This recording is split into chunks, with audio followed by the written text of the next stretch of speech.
Mesdames, Messieurs, vous suivez le point de l'économie et c'est un plaisir de vous retrouver pour une nouvelle sortie. Bienvenue.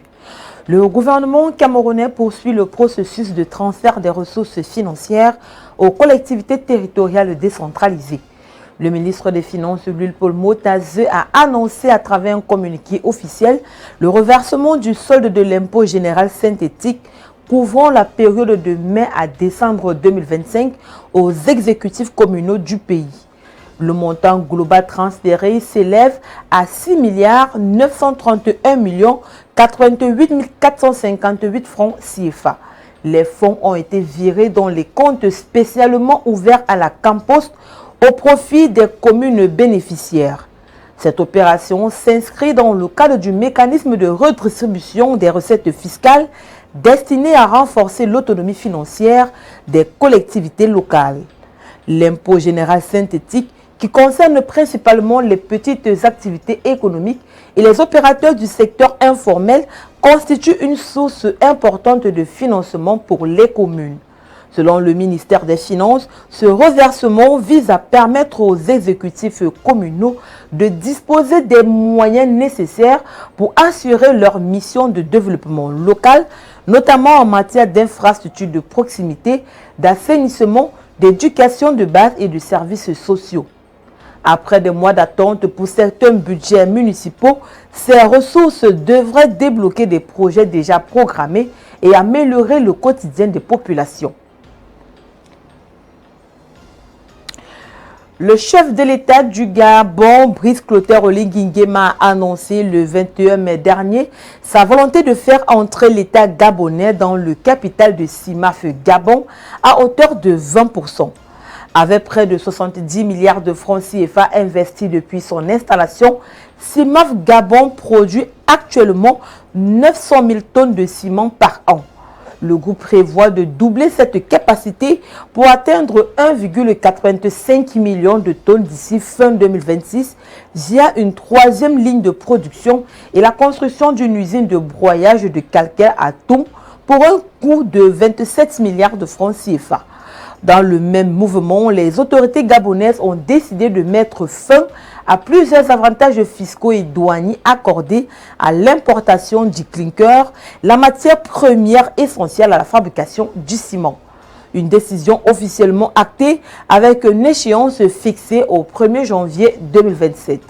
Selon le gouvernement, ces décisions s'inscrivent dans une nouvelle stratégie industrielle visant à renforcer la souveraineté économique du Gabon et à mieux contrôler les secteurs jugés stratégiques.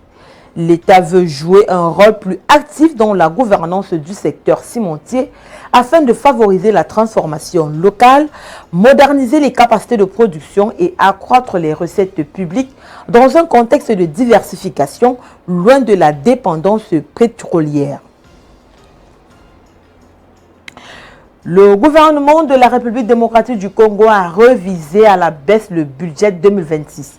Le budget rectificatif est présenté en équilibre, en recettes et en dépenses à hauteur de 50 297,1 milliards de francs congolais, soit environ 21,9 milliards de dollars américains. Il affiche une baisse de 7,4% par rapport aux prévisions initiales. Selon le gouvernement, cette régression s'explique principalement par la diminution des ressources extérieures et des incertitudes économiques internationales. Cette contraction oblige à réévaluer ou étaler plusieurs projets publics tout en maintenant des priorités sur la sécurité, les infrastructures, la santé et l'éducation. La situation est aggravée par les dépenses liées au conflit dans l'Est et la volatilité des prix des matières premières qui pèsent sur les recettes minières. Les autorités misent sur une mobilisation accrue des recettes internes, meilleure collecte fiscale, lutte contre la fraude douanière et l'élargissement de l'assiette fiscale pour compenser. Bien que les économistes saluent cette prudence budgétaire, ils avertissent tout de même sur le fait que la réduction du budget pourrait freiner le développement si des financements alternatifs ne sont pas trouvés rapidement. Le Burkina Faso renforce sa stratégie de transformation locale. Avec l'inauguration de 2 nouvelles unités industrielles de transformation du maïs, représentant un investissement global estimé à près de 3 milliards de francs CFA. Cette initiative s'inscrit dans la politique nationale de promotion de l'industrialisation et de la souveraineté alimentaire portée par les autorités burkinabées. Les nouvelles infrastructures inaugurées en présence de responsables gouvernementaux, d'acteurs du secteur agroalimentaire et de producteurs agricoles ont pour objectif de valoriser davantage la production nationale de maïs, l'une des principales cultures vivrières du pays.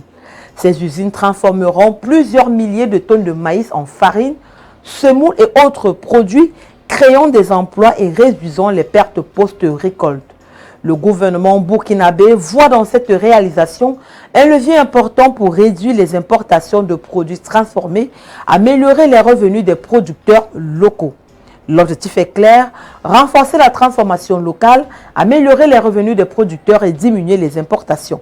Une avancée importante pour l'industrialisation et la souveraineté alimentaire du pays. Mesdames, Messieurs, c'est la fin de cette édition du Point de l'économie. Merci de l'avoir suivi. Retrouvons-nous dans les prochains jours pour une nouvelle sortie.